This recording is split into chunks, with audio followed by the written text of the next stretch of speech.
السلام علیکم ورحمۃ اللہ وبرکاتہ۔ پروگرام حب الہی کے حقدار کون میں ہوں آپ کا میزبان حافظ ہشام الہی ظہیر۔ معزز ناظرین گرامی قدر، ہم ان چنیدہ اور ان منتخب کردہ لوگوں کا ذکر آپ کے سامنے رکھ رہے ہیں جن سے اللہ رب العزت محبت فرماتے ہیں۔ اس کے اندر جو کیٹیگری ہم آپ کے سامنے رکھ رہے ہیں وہ ہے ان اللہ یحب المتقین۔ اس حوالے سے دو مستقل پروگرام آپ کے سامنے ہم پہلے بھی کر چکے ہیں، لیکن میں نے آپ کو کہا تھا یہ پروگرام اور یہ موضوع اپنی نوعیت کے اعتبار سے نہایت اہمیت کا حامل ہے، جس کی وجہ سے ہم اس کو کھول کر اور اچھے طریقے سے بیان کر رہے ہیں اور اس کی مختلف ڈائمنشنز ہیں۔ پچھلے پروگرام میں ہم نے آپ کے سامنے یہ بات رکھی تھی کہ اللہ رب العزت کے خوف کی وجہ سے یا اللہ رب العزت کے ڈر کی وجہ سے انسان کوئی نیک عمل کرتا ہے یا کوئی برائی چھوڑتا ہے تو اللہ رب العزت اس کو بہترین نعم البدل عطا کرتے ہیں۔ اسی ضمن میں اگر آپ حضرت یوسف کا سارا قصہ جانتے ہیں اور اللہ رب العزت نے اس کو بہترین قصہ کلام حمید میں بیان کیا ہے۔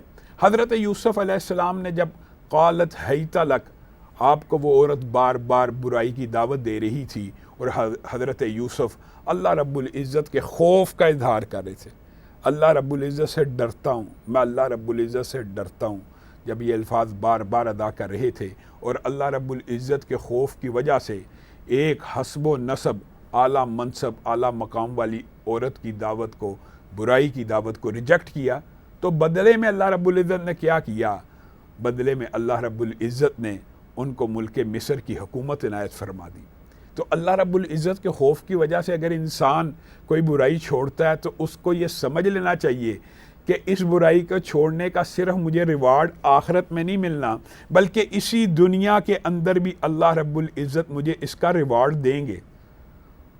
اور اگر بالفرض یہ کہہ دیا جائے کہ اللہ رب العزت دنیا میں ریوارڈ نہیں بھی دیں گے، پھر بھی میں نے اور آپ نے برائی نہیں کرنی۔ کسی بھی قسم کا اللہ رب العزت کا خوف ہر وقت سینے میں ایسا ہونا ہی چاہیے کہ انسان بغیر طمع، بغیر لالچ، بغیر کسی ریوارڈ کے وہ برائی نہ کرے۔ لیکن ہوتا یہ نہیں ہے، ہوتا یہی ہے کہ اللہ رب العزت اس سے بہترین نعم البدل اور اس کا بہترین بدلہ اسی دنیا میں عنایت فرماتے ہیں۔ ابن عبد الباقی رحمہ اللہ کا جو مشہور واقعہ ہے، بھوک سے ہیں، پیاس سے ہیں، افلاس سے ہیں، مشکل میں ہیں، راہ چلتے ہوئے ایک ریشمی بٹوا ملا۔ اب راہ پڑا ہوا ہے، کوئی چوری کی نیت نہیں ہے، کوئی ڈاکہ یا سرقہ نہیں ہے، اٹھا لیتے ہیں، گھر جاتے ہیں، اس کے اندر بہت عمدہ موتیوں کی ایک مالا ہوتی ہے۔ اسی اسنا میں جس بزرگ کا یہ ریشمی بٹوا گرا ہوتا ہے وہ گلیوں میں آوازیں لگا رہا ہے اور کہہ رہا ہے کون ہے جو میرا فلاں کلر کا، فلاں رنگت کا، فلاں قسم کا بٹوا دے گا، اس کے اندر میرا بیش قیمت ہار ہے، جو مجھے واپس کرے گا میں اس کو 500 درہم یا بعض روایات میں 500 دینار کی بات ہے انعاماً عطا کروں گا۔ اب ابن عبد الباقی بھوک سے بھی ہیں، افلاس سے بھی ہیں اور راہ چلتے اٹھایا، لیکن چونکہ کان میں یہ بات پڑ گئی بڑا خوش ہوتے ہیں کہ اب تو بغیر کسی ظلم کے مجھے 500 دینار انعام مل رہا ہے، اب تو میری گزر بسر اچھی ہو جائے گی۔ یہ دل کے اندر خیال ہے، بٹوا لے کے باہر جاتے ہیں، ان سے نشانیاں پوچھتے ہیں۔ جس وقت وہ 500 دینار دینے لگتا ہے، ابن عبد الباقی رحمہ اللہ کے، ان کا پورا نام بعض روایات کے اندر ابو بکر بن عبد الباقی بھی آتا ہے، لیکن یہ مشہور ابن عبد الباقی کے نام سے، کہتے ہیں جس وقت وہ مجھے پیسے پکڑا رہا ہے تو میرے دل میں خیال آیا امانت میں خیانت کرنا تو ویسے ہی جائز نہیں، کسی کو کسی کا حق واپس لٹانا تو مجھے ویسے ہی چاہیے تھا کہ میں واپس لٹا دوں، میں کون سا اس کے اوپر کوئی احسان کر رہا ہوں، میں کون سا جو اس کے اوپر کوئی اس طرح کی بات کر رہا ہوں، مجھے یہ 500 دینار بھی نہیں لینے چاہیے۔ تو 500 دینار بھی اس وقت نہیں لیتے، حالانکہ دل میں طمع بھی ہے، لالچ بھی ہے اور امید بھی ہے کہ اس سے میرے سارے معاملات درست ہو جائیں گے، لیکن نہیں لیے۔ پھر وہ خود اس روایت کو بیان کرتے ہیں کہ میں مکہ سے نکلا، سفر پہ تھا، یہ واقعہ مکہ میں پیش آیا، میں کشتی میں بیٹھا، ایسے سمندری ہولناک طوفان نے ہمیں اپنی آغوش میں لے لیا کہ کشتی میں میرے علاوہ کوئی زندہ نہ بچا، میں بھی ایک تختے سے لپٹتا ہوا ایک جزیرے پہ اتر گیا۔ جزیرے کے لوگوں نے مجھے بچایا، میری مدد کی، اس کے بدلے کے اندر میں ان کو قرآن پاک کی تعلیم دینے لگا، میں ان کو خطاطی سکھانے لگا کہ یہ ان لوگوں نے میرے ساتھ بڑا احسان کا معاملہ کیا، اور میں ادھر کچھ وقت گزارنا چاہتا تھا کہ میرے پاس اتنا مال اکٹھا ہو جائے، وہ لوگ میری خدمت کرنا شروع ہو گئے کہ میں اپنے وطن واپس پہنچ سکوں۔ کہا لیکن کچھ عرصہ وہاں پہ بیت گیا، لوگوں نے میرے سے محبت کی، لوگوں نے میرے سے وارفتگی کی۔ ہوا کیا کہ میں ان کو خطاطی سکھاتا تھا، وہ مجھے بدلے میں معاوضہ دیا کرتے تھے۔ میرے پاس جب اچھا خاصا مال اکٹھا ہو گیا، میں وطن واپس پہنچ سکتا تھا، تو وہاں کے بزرگ جمع ہوئے کہ ہمیں پتہ چلا آپ واپس اپنے وطن کو کوچ کرنا چاہتے ہیں۔ جی میں واپس جانا چاہتا ہوں، آپ کی مہربانی ہے، آپ کے حسن ہلاک سے ہم بڑے متاثر ہیں، آپ ہمارے پاس رہ جائیے۔ میں ایسے کیسے رہ جاؤں؟ میں اپنا وطن چھوڑ کے دیار غیر میں پردیس کے اندر ساری عمر کیسے بتا سکتا ہوں؟ ہم آپ کی یہاں پہ شادی کر دیں گے۔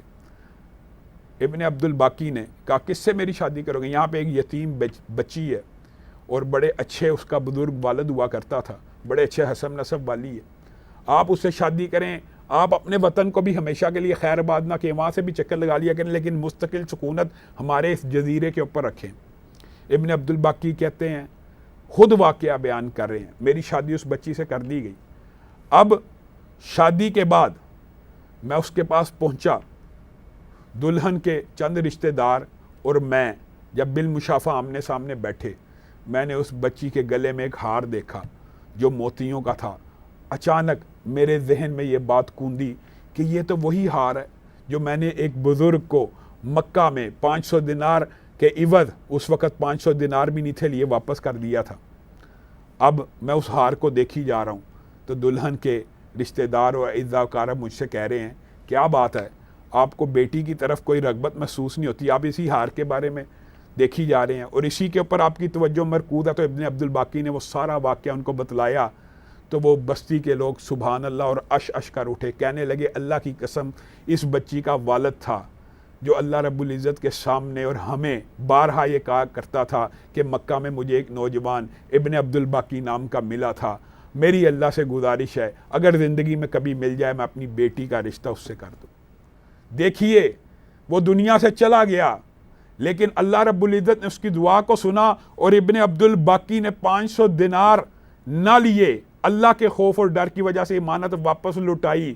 اب ابن عبد الباقی کہتے ہیں وہ ہار میری بیوی کا میرے ترکے میں، میری وراثت میں بھی آیا، میری اولاد بھی ہوئی۔ جس وقت ہم نے اس ہار کو بیچا، 1,20,000 دینار کا وہ ہار بیچا جس کو میں نے صرف 500 دینار کے عوض چھوڑ دیا تھا، اللہ نے واپس مجھے لٹایا، اور 500 دینار کا نہیں لٹایا بلکہ 1,20,000 دینار کر کے لٹایا۔ تو اللہ کے لیے جب کوئی انسان نیکی کا کام کرتا ہے، یا اللہ کے لیے جب کوئی انسان کوئی برائی کا کام چھوڑتا ہے، تو اللہ رب العزت اس کے لیے راستے نکالتے ہیں۔ معزز ناظرین گرامی قدر، حقیقت میں جو تقوی ہے نا، اس کا اگر ہم نے مفہوم سمجھنا وہ یہ ہے کہ تقوی یہ ہے کہ اپنے جسم کے تمام اعضاء، اپنے اعمال، اپنے بیوی بچوں، اپنے اہل و عیال، تمام کے تمام کو ان کاموں میں مشغول کرے بندہ جس سے اللہ راضی ہو جائے، اور جس سے اللہ ناراض ہے ان کاموں میں مشغول نہ کرے۔ مطلب کیا؟ مطلب یہ ہے ہاتھوں کا تقوی یہ ہے کہ ہاتھ صرف حلال کی طرف اٹھیں، رزق بھی اگر ہاتھوں نے کمانا ہے حلال کمائے، کھانا بھی ہے حلال کھائے، ہاتھ ملانا بھی ہے تو صرف محرم کو ملائے، نہ محرموں سے اپنے ہاتھ کو دور رکھے۔ یہی اللہ رب العزت تقوی کا اصل مفہوم ہی ہے۔ آنکھوں کا تقوی یہ ہے اللہ کی حرام کردہ اشیاء نہ دیکھے، کانوں کا تقوی یہ ہے اللہ کی حرام کردہ اشیاء نہ سنے، قدموں کا، جسم کا اصل میں تقوی یہ ہوتا ہے کہ انسان اپنے جسم کو ادھر کھپائے جہاں پہ اللہ رب العزت چاہتا ہے، اور جن محارم سے اللہ رب العزت روکنا چاہتا ہے انسان رک جائے تو انسان متقی بن جائے گا، اور اس کو یہ بشارت ملے گی ان اللہ یحب المتقین۔ اللہ رب العزت تقوی کرنے والوں کو، متقیوں کو، تقوی اختیار کرنے والوں کو محبوب رکھتے ہیں اور محبت فرماتے ہیں۔ ناظرین گرامی قدر، آپ کے سامنے تقوی کے حوالے سے ہم گفتگو کو رکھ رہے ہیں۔ اسی ضمن میں اسی حوالے سے ایک اور مشہور واقعہ امام واقدی کا ہے۔ امام واقدی کو 1,000 درہم کی ضرورت پیش آئی۔ انہوں نے اپنے ایک دوست کو خط لکھا۔ خط لکھنے کے بعد ہوا کیا؟ خط میں لکھا مجھے 1,000 درہم چاہیے، اس دوست نے 1,000 درہم بھیج دیا، لیکن حقیقت یہ یہاں پہ بس نہیں ہے، اس دوست نے حقیقت میں اپنے ایک دوست سے 1000 درہم مانگا تھا، اور وہ دوست امام واقدی سے 1000 درہم کا لیٹر لکھ رہے ہیں۔ ابھی 1000 درہم امام واقدی کے پاس آیا، لیٹر امام واقدی کو پہنچ چکا کہ 1000 درہم میرے فلاں دوست کو چاہیے، وہ امام واقدی اس کو دیتے ہیں۔ ہوا یہ کہ تینوں اکٹھے ہو جاتے ہیں اور ایک دوسرے کو دیکھ کے مسکرانا شروع کر دیتے ہیں کہ یہ عجیب ماجرا ہوا، ضرورت ایک کو تھی، اس نے اگلے کو بھیجا، اس نے اگلے کو بھیجا، آ جا کے وہی امانت واپس اپنی جگہ پہ پہنچ گئی۔ نوٹ بھی وہی تھے، پوٹلی بھی وہی تھی، سب نے پہچان لیا اور ایک دوسرے کے اثار کے اوپر ہنسنا شروع ہو گئے۔ معزز ناظرین گرامی قدر، یہ واقعہ دیکھیں کتنا اہم ہے۔ یہ لوگ اثار کرنے والے تھے، کس کے لیے؟ اللہ رب العزت کے لیے۔ اب انہوں نے کہا ہم تینوں کو ضرورت تھی تو ہم 333 کر کے اس کو بانٹ لیتے ہیں۔ ہوا کیا؟ یحییٰ برمکی، آپ کو پتہ خاندان برمکہ کی حکومت بھی رہی ہوئی ہے۔ یحییٰ برمکی کو خواب آیا کہ امام واقدی کے حالات ٹھیک نہیں ہیں، اور ان کو خواب میں کہا گیا کہ امام واقدی کی مدد کی جائے۔ امام واقدی خود بیان کرتے ہیں، یحییٰ میرے گھر کے دروازے پہ دستک دیتا ہے اور کہتا ہے کیا بات ہے، میں حاکم ہوں، میں گورنر ہوں، مجھے باقی لوگوں کے بارے میں خواب نہیں آتا، مجھے تیرے بارے میں اسپیشل خواب آیا کہ تجھے پیسوں کی ضرورت ہے اور تجھے مدد کی ضرورت ہے۔ تو امام واقدی نے اپنا یہ سارا واقعہ بیان کیا کہ اصل میں یہ واقعہ ہوا۔ تو شاید میں سمجھتا ہوں کہ یہ اثار اور محبت کا اور خلوص کا ایسا واقعہ جس کی وجہ سے اللہ رب العزت نے تجھے خواب دکھلایا ہے۔ تو ہوا کیا؟ ہے تو 1000 درہم تھا، 1000 درہم کا اثار کر رہے ہیں تینوں دوست ایک دوسرے کے اوپر۔ یحییٰ برمکی نے امام واقدی کو 30,000 درہم دیے اور باقی دونوں دوستوں کو 20,000 درہم دیے، اور امام واقدی کہتے ہیں اس ایک اثار کا جو بدلہ اللہ رب العزت نے مجھے اس دنیا میں عنایت کیا، میں اپنے رب کے اوپر قربان جاؤں، اس ایک اثار کی وجہ سے مجھے قاضی القضاء کا عہدہ بھی ملا، مجھے 30,000 درہم بھی ملے۔ معزز ناظرین گرامی قدر، تو اللہ کے لیے جب کوئی بندہ کوئی کام کرتا ہے نا، تو اللہ رب العزت دنیا کے اندر بھی اس کا نعم البدل عطا کرتے ہیں۔ اسی ضمن میں ایک اور واقعہ میرے ذہن میں آ گیا، مشہور واقعہ حدیث کی متعدد کتابوں میں موجود ہے۔ ایک بندے نے زمین بیچی، دوسرے بندے نے خرید لی۔ اب وہ ہل جوت رہا ہے، ہل جوتتے جوتتے کیا دیکھتا ہے کہ اس میں سے سونے کا ایک گڑھا مل رہا ہے۔ اب وہ سونے کا گڑھا جس سے خریدی ہے اس کے پاس لے کے جاتا ہے کہ یہ ایک دیگ ہے، اس کے اندر سونا پڑا ہوا ہے، تیری زمین میں سے نکلا، تیری امانت ہے، تجھے واپس کرتا ہوں۔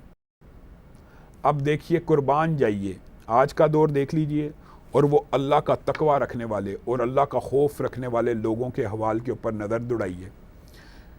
جس نے زمین بیچی ہے وہ سونا نہیں لے رہا، جس نے خریدی ہے وہ دینے کے اوپر تیار ہے۔ وہ کہہ رہا ہے یہ زمین خریدی تھی، یہ سونے کی دیگ تو نہیں تھی خریدی۔ وہ کہہ رہا ہے زمین بیچی تھی، سونے کے ہر چیز سمیت بیچی تھی، یہ میں واپس نہیں لینا چاہتا۔ ایک دانا نے ان دونوں کے درمیان ان دونوں کے اثار کو دیکھتے ہوئے یہ فیصلہ کیا، کیا تیرے گھر بیٹا ہے؟ اس نے کہا ہاں ہے۔ کیا تیرے گھر بیٹی ہے؟ ہاں ہے۔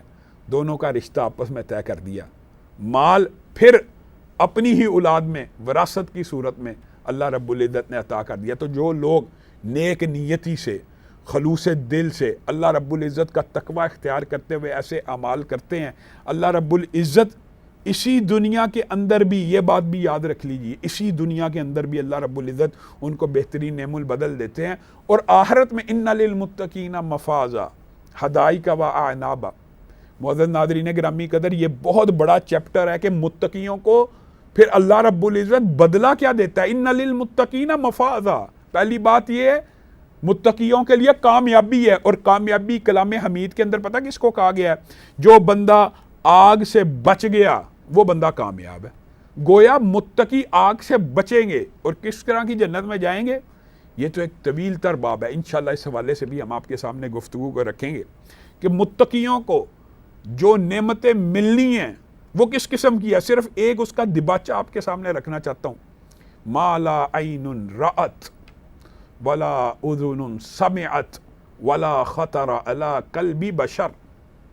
ما لا عین رأت، یہ جو حدیث کے الفاظ ہیں، اللہ رب العزت نے متقیوں سے جو وعدہ کیا نا، ان للمتقین مفازا حدائق و اعنابا و کواعب اطرابا و کأسا دہاقا، یہ تو اللہ رب العزت جنت کے اندر کی نعمتوں کو بیان کر رہے ہیں نا۔ اس جنت کا دباچہ پتہ کیا ہے؟ ما لا عین رأت، متقیوں کے لیے اللہ رب العزت نے جنت میں ایسی ایسی نعمتوں کو تیار کر رکھا ہے جو کسی آنکھ نے دیکھی نہیں۔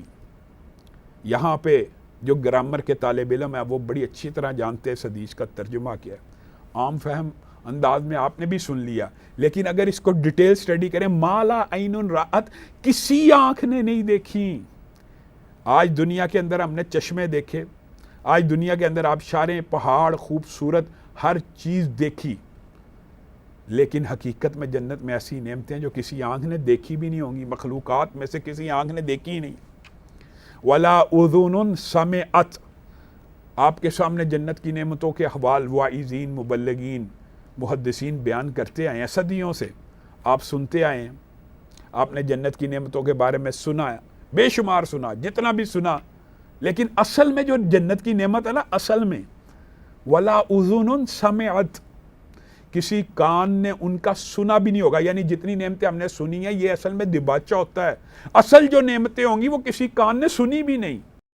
وَلَا خَطَرَ عَلَى قَلْبِ بَشَرٍ، معزز ناظرین گرامی قدر، حدیث کے اس ٹکڑے کے اوپر غور کیجئے، وَلَا خَطَرَ عَلَى قَلْبِ بَشَرٍ، انسان تو بہت زیادہ، انسان کے خیالات کی وسعت کیسی ہے۔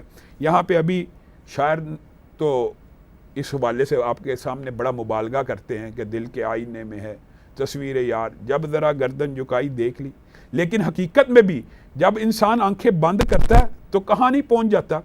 انسان یہاں پہ بیٹھ کے آنکھیں بند کر کے سوچے، خیالات کو دوڑائے، انسان چاہے تو فلک بوس پہاڑوں میں پہنچ جائے صرف خیالات میں۔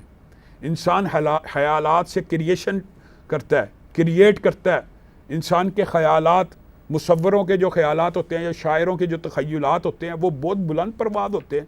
انسان بیٹھے بیٹھے آسمانوں کا خیال کر سکتا ہے، ہر چیز سوچ سکتا ہے، لیکن حدیث کے الفاظ اس بات کے اوپر دلالت کرتے ہیں وَلَا خَطَرَ عَلَى قَلْبِ بَشَرٍ، حقیقت میں متقی لوگوں کو جو نعمتیں ملنی ہیں وہ کوئی سوچ بھی نہیں سکتا۔ فَلَا تَعْلَمُ نَفْسٌ مَّا أُخْفِيَ لَهُمْ، کوئی آنکھ یا کوئی نفس جانتا نہیں ہے۔ اللہ رب العزت نے اس کا تقوی اختیار کر دینے کی وجہ سے اس کے لیے کیسی کیسی نعمتیں اللہ رب العزت نے پیدا کی ہیں۔ اسی لیے اللہ رب العزت نے کلام حمید میں ہاں حکم بھی دیا ہے، یہ حکم بھی ہے، ربنا ھب لنا من ازواجنا وذریاتنا قرۃ اعین وجعلنا للمتقین اماما۔ دیکھیں یہاں پہ متقیوں کے امام بننے کی دعا کی گئی ہے کہ متقیوں کا امام بننے کے لیے اللہ رب العزت سے مانگنا چاہیے، کہیں پہ متقی ہونا مانگنا چاہیے اور کہاں پہ یہ مانگنا چاہیے کہ اللہ رب العزت مجھے متقیوں کا امام بنا دے۔ تو معزز ناظرین گرامی قدر، تقوی ایک ایسی نعمت ہے، تقوی ایک ایسی راہ ہے کہ جس کو اختیار کر لینے سے انسان تمام کی تمام نعمتوں سے بھی، اللہ رب العزت کی نعمتوں سے فیض یاب ہوگا، جن میں سے بعض نعمتوں کا بھی میں نے آپ کے سامنے صرف دباچہ رکھا ہے، انشاءاللہ اس حوالے سے ڈیٹیل گفتگو بھی کریں گے۔